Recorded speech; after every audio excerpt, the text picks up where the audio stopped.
Thank you, Presiding Officer. I'm pleased to open this members' debate, and I thank the members who have signed my motion allowing us to debate transforming Scotland's vacant and derelict sites. I thought this was a motion which could have achieved all-party, cross-party support, because it's relevant to most communities in Scotland, as a third of the population lives within 500 metres of a derelict site. So I am a wee bit hanging lugget not to have any Conservative support, but perhaps Actually, there's 3 Conservative members that maybe be speaking. They could explain why in their contributions. I want to thank the Scottish Land Commission for all they do to facilitate the change to Scotland's vacant, abandoned and derelict sites and to bring about practical solutions for the public sector. Real examples are presented in the Scottish Land Commission's Places to Live, Places to Power, Places to Grow, Play, Connect, Learn, Renew, Work and Imagine paper. In particular, I thank the Scottish Land Commission Chair, Andrew Thinn, and the Head of Policy, Shona Glenn, for meeting with me and for their continued engagement with my office. Presiding Officer, as I said at the start, the legacy of Scotland's industrial past means that almost a third of the Scottish population currently lives within 500 metres of a derelict site. In communities on the Scottish Index of Multiple Deprivation, that figure increases to 55%. Fixing urban dereliction could play a major role in addressing health inequalities and improving well-being, but the benefits don't just stop there. Tackling urban dereliction could help us solve some of society's biggest challenges. The benefits of addressing derelict land are obvious, yet we are still seeing heels being dragged when it comes to bringing about the change that's needed. The Scottish Land Commission has intimated that, for far too long, the issue of repairing, renewing and renovating brownfield derelict sites has been dumped on the too difficult pile. We need to change the narrative. We need to recognise the massive opportunity that presents us. Understanding and assessing the impacts of blight on those living near the derelict land provides a powerful evidence base to help communities and decision makers act. In addition to the obvious impacts of derelict sites, like the visual disturbance and embarrassment communities feel by living next to them, there is also substantial evidence of the negative health implications of dereliction. In 2016, the findings from joint research by the Scottish Land Commission, Glasgow Centre for Population Health, Glasgow University and partners was brought together in a report which for the first time identified the major causes of Scotland's excess mortality. And it's quite interesting that this point that I'm coming to now follows on from the health inequality debate that we've just had. One of the factors in the report identified what an adverse physical environment caused by living in and around dereliction happens. The study found that living close to or next to these areas leads to poor mental health, feelings of being unsafe, anxiety and persistent low mood. We have many derelict sites, Presiding Officer, across Dumfries and Galloway and the Scottish borders. The George Hotel in Stranraer, former rubber or interfloor factory in Dumfries, Central Hotel in Annan, the Mercury Hotel in Moffat and the Enpeel and Glenmark buildings in Hawick. However, in my engagement to see action, I have responses from site owners and local authorities. The local authority response is, we do not have the powers to deal with derelict sites. So I checked.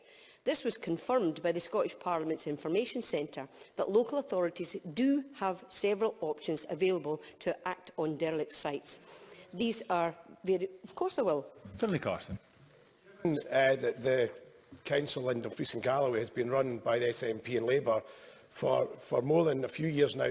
Why are you letting down the people of Stranraer who've had to live next to the George Hotel for all these years?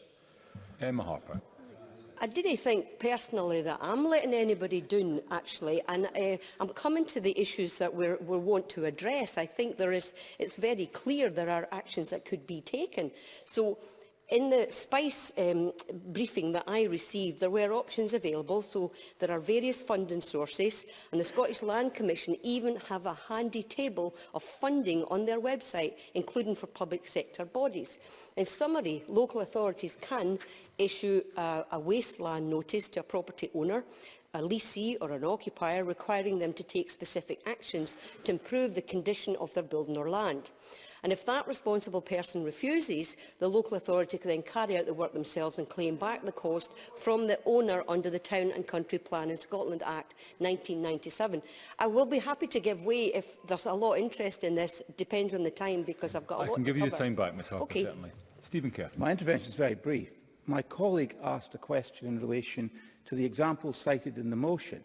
So given what Emma Harper has just said, why has the council controlled by your party not done that in the case that was mentioned by my friend? Please, through the Chair, and Emma Harper. Yeah, thank you, President Officer, and thanks for that intervention. I'm not a councillor, so I'm laying out what I see as the research that I've done for the last year so that we can help inform and educate and have people understand that there are actions that can be taken. So I'd like to continue and proceed. Thank you. The local authorities can do things like issue a wasteland notice to the property owner, right? Said that. If the responsible person refuses, they can carry out the work themselves, and that is referring to the Town and Country Planning Act in 1997. And also, under the Building Scotland Act 2003, councils can issue a dangerous buildings notice.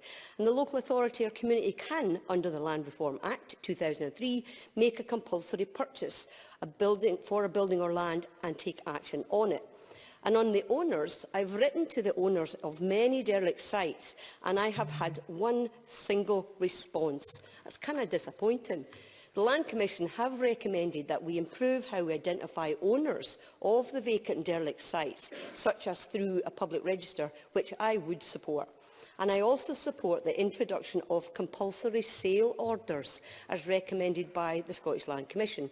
So I would welcome an update from the Government on progress towards bringing forward legislation to enable CSOs.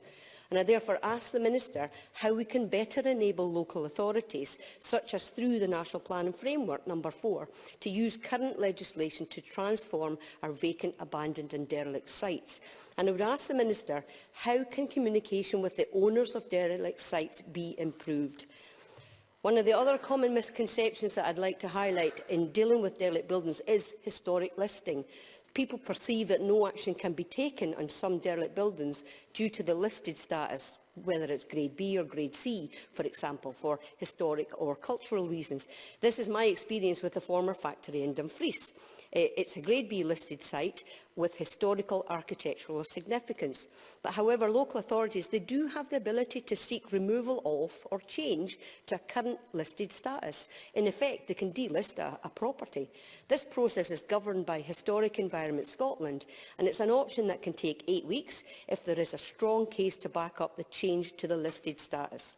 So local authorities, developers and communities must be more aware of this option so that action on derelict sites occurs.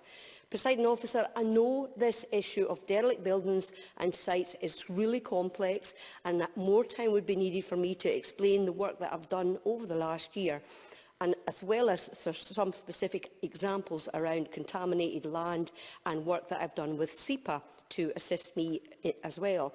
So I've been working with Heath Hall Community Council in Dumfries to petition D&G Council to act on the total eyesore that is the Interfloor factory site, and that is just the start. So in closing, Presiding Officer, transforming Scotland's vacant, abandoned and derelict land is a central issue to health, to well-being and to community empowerment, and it is vital that we pay attention to this issue, and I look forward to colleagues' contributions. Thank you.